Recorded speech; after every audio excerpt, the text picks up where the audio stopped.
Oh, right. So we got the HMG just dropped today. It's got a 75 round magazine, 2 additional magazines in reserve.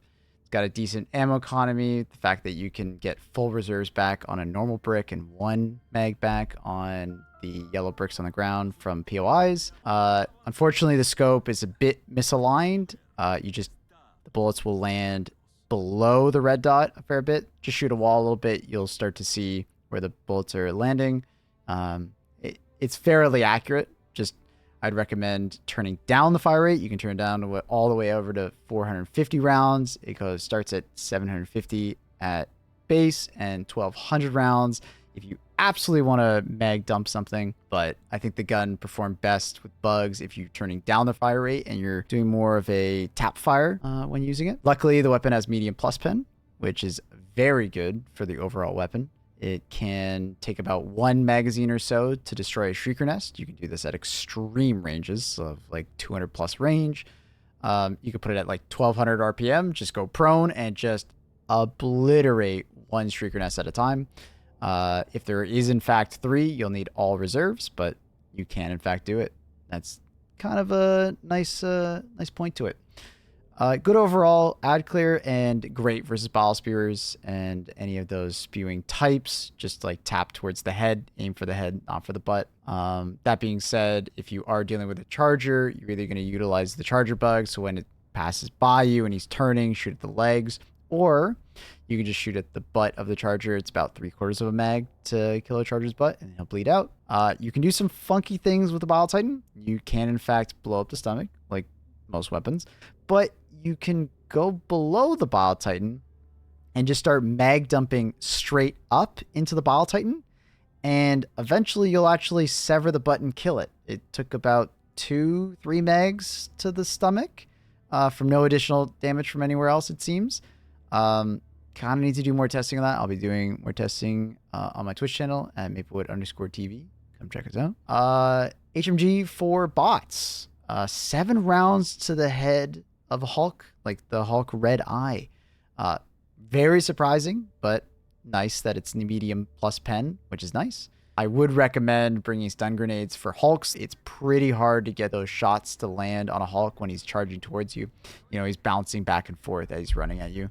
But it's a variable, reliable 7 shots to the eyes, which is sick. Devastators died 2 to 3 shots to the head, does a decent amount of stagger. You know, just tap firing at 450 RPM is fantastic.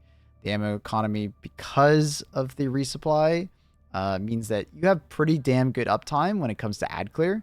For tanks, I didn't actually get the chance to test it, but because it's medium plus, it should be able to damage tanks from behind. So just aim at the back part of a tank. My guess would probably be around half a mag or so, but more testing needs to be done. Same would be for the turrets that you find out in the world, the laser turrets. Most likely around half a mag, maybe a little less. The Quasar also came out. The Quasar cannon is super fun to use. Really happy with its performance. Honestly, to the point where it probably might get changed in the future. 10-second cooldown, 3 to 4 seconds to fire, charging it up.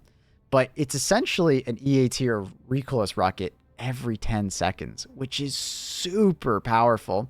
Because especially versus bugs, you're one-shotting a charge to the head, you're 2 to 3 tapping a Bile Titan to the head consistently. It's very powerful. If you have a team of like 2 or 3 of these running around, Bile Titans just fall over. Every 10 seconds you can take out a Bile Titan as a team. That's amazing. Shrieker nest at a distance, you just 2 shots per nest, very similar to the EAT, but you don't have to sit there waiting for another EAT to come down from the sky. 20 seconds per shrieker nest, you know, that's 40 seconds for a double nest, or upwards of a minute or so just standing there for a triple. If you're alone and not with your teammates, that's really quite good.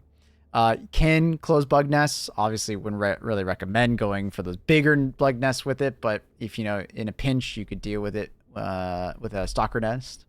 Quite strong for that, which is nice. Bots, less so, but I want to say it's still quite good. One-shotting Hulk to the eye, predictable. It does about 99% damage to a tank from behind or on top. What I mean by 99% is you shoot it, it's on fire, and swap to your Scorcher, put one shot into the back of the turret, and it dies. So same thing goes for the turret tower itself. If you get like a flanking shot on it, 99% health, and just like one shot from your Scorcher to finish it off. Very effective. If you're shooting from the front of a tank, it seems to be around 2 to 3 shots on average. It seems like more likely 3. Those tanks might have just been hurt, the ones that we were able to 2-shot from the front.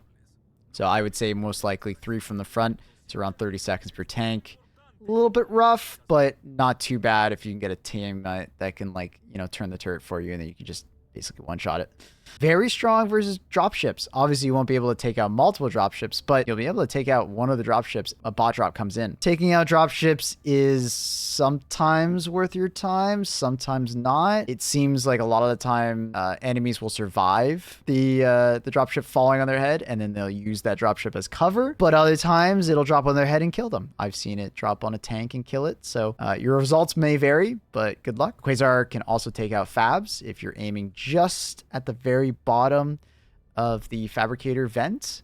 It's quite strong at doing that. You can do that at very long ranges because it doesn't seem to have any bolt drop. It's a very linear path. And lastly, it's all right versus Devastators. I mean, obviously you're getting a free EAT shot every 10 seconds. Strong, but I would definitely rely on different weapons for, you know, your Devastator ad clears, like an AMR or autocannon or even the new HMG. One side note to the Quasar cannon, though, is even though it is an energy weapon, it doesn't seem to have a different cooldown if you're on a cold planet versus a hot planet. We first unlocked it on the major order planet Valdion, and it's a cold planet, and it was 10 seconds. We were like, wow, that's really good. I wonder what's going to be like a normal planet. On a normal planet, it's also 10 seconds. Unfortunately, we don't have a heat planet available to us. I think we do actually. It's Hellmire. I haven't tested to see if it's longer on that planet, but I'm getting the impression it's also going to be 10 seconds on Hellmire. So kind of an interesting one. I don't know if that's intended or if they're going to change that, but I could see in the near future them maybe bringing down the cooldown, or sorry, bringing up the cooldown to maybe 15, 20 seconds, because at the moment for bugs, it's basically like a really easy choice to pick it up for bugs over the EAT or recoils. I would give the HMG for bugs a B-, B+ on my current tier list. It's strong in some ad clear situations, but it can't quite hold a candle to how strong the arc thrower is, unfortunately. The arc thrower is just a better ad clear weapon, and it doesn't have any of the downsides of ammo economy, so it's just so strong in its current thing. But for HMG enjoyers out there, I think they'll really enjoy using this. It's a little sluggish with quite a bit of recoil, but you know, give it a crouch and put on some armor that reduces recoil when wearing it, and it's pretty manageable. HMG for bots, I'm most likely going to give it somewhere in the B+, A- range. It's strong, but it'll fall short against like the AMR having a better scope and the one-shot potential of the railgun versus Hulks and Devastators. So you're really exposing yourself over long periods of time to do a lot of the damage you're doing versus Devastators, Hulks, and so on and so forth. But it's pretty strong if you can just tap fire it and you have good accuracy. Quasar Cannon, I think, is an easy S tier when it comes to bugs. It's not even close. It's very easy S tier. I don't think everybody in your team should be running it, but, you know, maybe 2 to 3 on a team and the last person running arc thrower, or like one person using arc thrower, one person auto cannon for bug holes, and then, you know, last 2 on Quasar. Like, it's very strong for bugs. Like, it's incredibly strong. It will trivialize a lot of content just because, you know, you see a charger, he's dead every 10 seconds. You know, or a ball titan shows up, you and your friend go double tap him. If you need an extra shot, you're just waiting 10 seconds. Pair it with the stun grenades, and the ball titans just kind of fall over. We had a defense mission where we, I think, had to take out like 10 bile titans within 5 minutes, and it was just disgustingly good. It was so good. Quasar Cannon for automatons, I want to give it an A tier, just middle A, maybe A-. It's strong. It's strong versus armor. If armor is your problem in automaton missions, I would say most likely it's a great pickup.